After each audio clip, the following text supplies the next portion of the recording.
Pada hari Kamis tanggal 19 September tahun 2024, Dinas Kependidikan mengadakan rekonfirmasi terhadap anak tidak sekolah di Kabupaten Jember, khususnya di 3 kecamatan yang tadi pagi dilaksanakan di Kecamatan Bangsalsari, di Kecamatan Tanggul, dan pada siang harinya dilaksanakan Kecamatan Sumberbaru. Rekonfirmasi.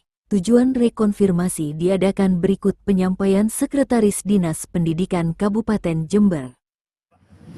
Ya, untuk kegiatan hari ini Dinas Pendidikan Kabupaten Jember mengadakan rekonfirmasi terhadap anak tidak sekolah di Kabupaten Jember, khususnya di 3 kecamatan yang tadi pagi kita laksanakan di Kecamatan Bangsalsari, di Kecamatan Tanggul, dan siang hari ini kita laksanakan di Kecamatan Sumberbaru.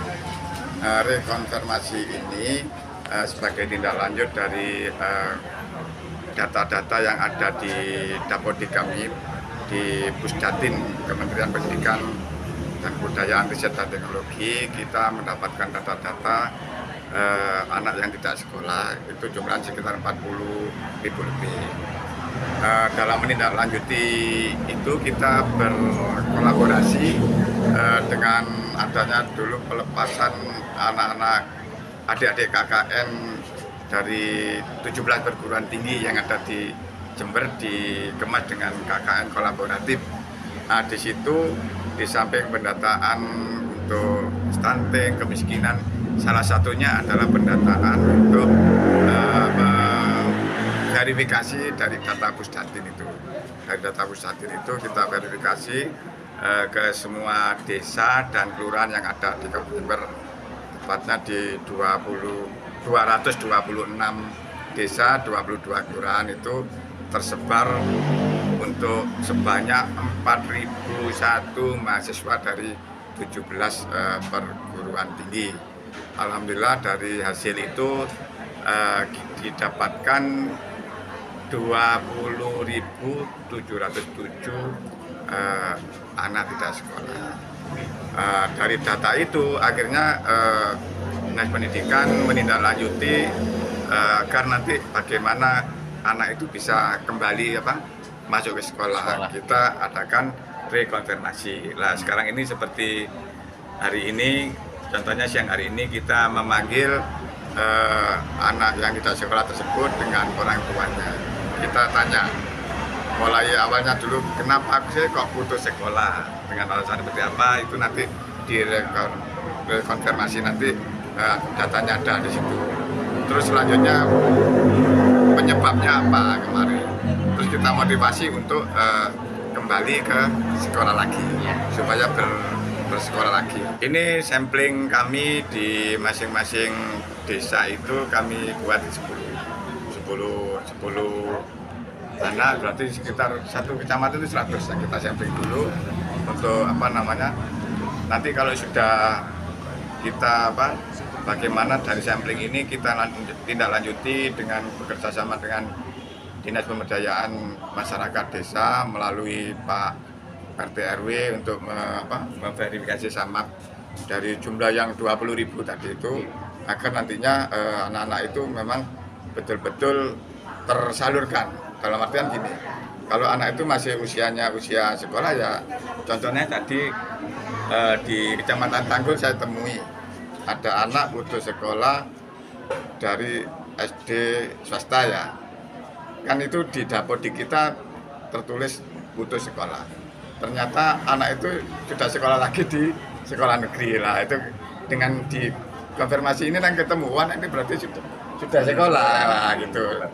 Ya, itu harus ada validasi data sehingga nanti residu yang ada di Dapodik itu hilang. Jadi betul update datanya anak yang tidak sekolah itu sekian, dan nanti kita tampung ada di sekolah formal, ada di sekolah non formal. Di sekolah formal ya seperti TK, SD, SMP, SMA, SMK. Kalau di Kemenak itu mulai MI, MTS, MA kan gitu. Nah, nanti ini semua kita koordinasikan semua OPD untuk Pak. Nah, di samping itu kalau sekolah non formal di PKPM ya, Pusat Kegiatan Belajar Masyarakat, itu nanti di situ dia punya program yang namanya Kejar Paket A itu setara dengan sekolah dasar, Kejar Paket B itu setara dengan SMP maupun MTS, dan Kejar Paket C itu setara dengan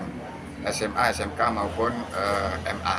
Itu harapan seperti itu. Dan nanti kalau memang ada beberapa anak kemarin yang contohnya seperti tadi yang kami sampaikan ya, itu karena di samping dia sekolah putus karena membantu orang tua bekerja dan sebagainya, itu kita salurkan aja ke Kejar Paket. Kan sekolahnya tidak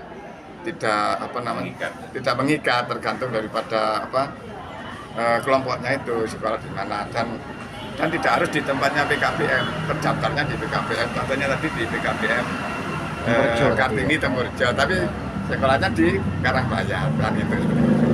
Di samping itu nanti juga ada program-program life skill, kalau usianya sudah besar supaya punya keterampilan, itu diharapkan seperti itu. Jadi anak-anak di samping bisa mengenyam pendidikan sesuai haknya, dia juga punya keterampilan sehingga punya life skill yang bisa sebagai bekal untuk berusaha secara mandiri. Itu harapan dari program ini, memang bagaimana angka anak tidak sekolah di Kabupaten Jember ini bisa turun. Ini saya sebagai camat di Sumber Baru sangat mendukung program yang sedang dijalankan oleh Dinas Pendidikan, karena situasinya adalah banyaknya anak putus sekolah itu terkendala pertama adalah data. Ketika ada KKN kolaboratif, Dinas Pendidikan salah satunya juga menitip misi kepada adik-adik kita yang KKN untuk memverifikasi data situasi tingkat pendidikan anak-anak yang ada di desa-desa. Kemudian data itu divalidasi, dan hari ini kita merekonfirmasi seperti apa by name by address-nya. Kemudian situasi itu disikapi dengan mencari solusi. Makanya kalau ditanya tentang apa kendala-kendalanya, justru Dinas Pendidikan hadir ini adalah menyelesaikan kendala-kendala yang ditemui dari data-data yang dikumpulkan. Setiap situasi itu penanganannya bisa berbeda. Jika dia waktunya untuk kembali ke SD, SMP, dan SMA misalnya, tinggal kita konekkan ke sekolah terdekat. Misalnya situasi anak tertentu dia tidak memungkinkan untuk mengikuti pembelajaran di sekolah formal, ada alternatif di PKBM, dan itu sangat mudah, fleksibel, yang kualitasnya dan kualitas kelulusannya itu setara dengan pendidikan formal. Di samping itu, seperti yang dijelaskan oleh Bapak Sekretaris Dinas, tidak berhenti di situ saja. Jika anak-anak itu sudah memadai usianya untuk dibekali life skill, di sini juga disisipkan program-program itu, dan saya sebagai camat itu sangat mendukung program itu, karena hal itulah yang terutama menjadi persoalan di masyarakat yang real. Jadi dalam hal ini Dinas Pendidikan tidak hanya memaknai data sekunder saja yang masuk, tetapi juga rekonfirmasi, melihat kepastian data, validitas data itu, sekaligus pada saat yang sama langsung memberikan alternatif solusi. Kita temui di sini langsung ada desk dari masing-masing sasaran ketika anak dan orang tuanya dihadirkan, apa kendalanya apa, misalnya itu saat itu juga langsung diberikan solusi. Menurut saya itu cara-cara yang efektif. Dan kemudian bagaimana ketika kita menemui anak-anak yang sudah lulus SMA dan lain-lain, Pemda juga sudah punya program beasiswa gratis dimanapun kuliah sepanjang itu memang anak Jember. Itu yang menurut saya hulu hilirnya pendidikan betul-betul sekarang sangat solutif dan langsung pada titik permasalahan. Saya sangat mengapresiasi program dari pendidikan. Terima kasih.